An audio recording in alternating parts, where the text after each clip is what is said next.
Hi, I'm Kelly Delaney, and I own Cakes for Occasions in Danvers, Massachusetts. We are a custom designed cake and pastry shop. I'd love to be able to teach you how to make a cake with fondant frosting. So we've got a cake here, and what we're going to do, we're going to start off by cutting the top off. When you bake a cake, it always rises and bubbles to the top, which is great to eat, but not great to decorate. So we're going to remove that, and then we're going to cut the cake right in half using a serrated knife. We're going to fill the cake with buttercream frosting, so we take a nice scoop, plop it right in the middle of the cake. We're going to spread the buttercream out with an offset spatula, right over, almost kind of like a mushroom. The frosting goes right over the edge, because we can use that when we go to skim coat the frosting next. All right, so we're going to take the top of our cake and we're going to place it right on top of the frosting. You'll notice that when we frosted the cake for the inside, we didn't move the board at all. So that way when we cut the cake, we're putting it back together exactly how it was first. We're going to put buttercream frosting on now and do a skim coat of frosting over the cake to cover all the crumbs. Much like when you paint and you need to do a nice base coat of paint on the walls so the colors don't come through, you do the same with the frosting. So I'm going to go right through and just cover real thin with the buttercream on the cake. So once we finish basing our cake or skim coating our cake with buttercream, we're going to pop this in the refrigerator to let it chill for a half an hour. It makes it easier to frost when you apply your final coat. So our cake is nice and chilled. We're ready to put our frosting on our cake now. So we're going to take some frosting, pop it right on top. And this time, much like when we filled the cake, we're going to do a mushroom of buttercream over the top now. I'm still careful not to move the cake around too much until we're ready to really give our final frosting. We're going to apply some frosting to the side. Now, since we're going to be covering this cake with fondant, it's not necessary to go heavy with the frosting, unless of course you like the taste of the frosting and you like that. This is more so the cake does not bleed through to the fondant. Now we're just going to spin the wheel. The wheel is doing all of our work. We're just holding the spatula upright. It's making the sides nice and smooth. I'm just removing the frosting from the edge of this offset with my finger just so I have a clean edge.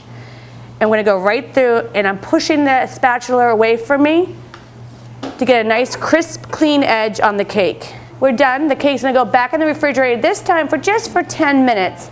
That way when we roll the fondant over it, it's nice and chilled and it's firm. So while the cake is in the refrigerator chilling, this is a perfect time for us to roll out the fondant. You need a clean surface. You can use stainless steel, you could use a wooden cutting board, something at home, even marble would be perfect if you have that. We're going to use confectioner sugar. And we're just going to sprinkle some confectioner sugar on the table. So we're just going to move the confectioner sugar all over our workspace, eyeing out where we're going to be rolling out the fondant. I choose to use confectioner sugar. You could also use cornstarch, but I feel that using cornstarch leaves like a bitter taste in your mouth with the fondant, so nothing sweeter than confectioner sugar. So if you have a choice, use the confectioner sugar. We have our fondant frosting. When you're working with fondant, you always want to keep it sealed with saran wrap so it doesn't dry out with the air. Really important. You also, when you're storing it, you don't want to store it in the refrigerator. You store it at room temperature. So we're going to peel the fondant out of this baggie of saran wrap. Now this is kind of a guessing game in that you need to think about the size cake that you're working with and how thick you want that frosting to be on your cake. That's going to determine how much frosting you really need. What we're going to do is we're going to knead the dough just to make it super smooth and bring out the shine in the fondant. As you can see, it picks up the confectioner sugar on the table. So every once in a while, just go back and just smooth it out so you have a nice smooth surface. The heat from your hands actually makes this fondant really pliable.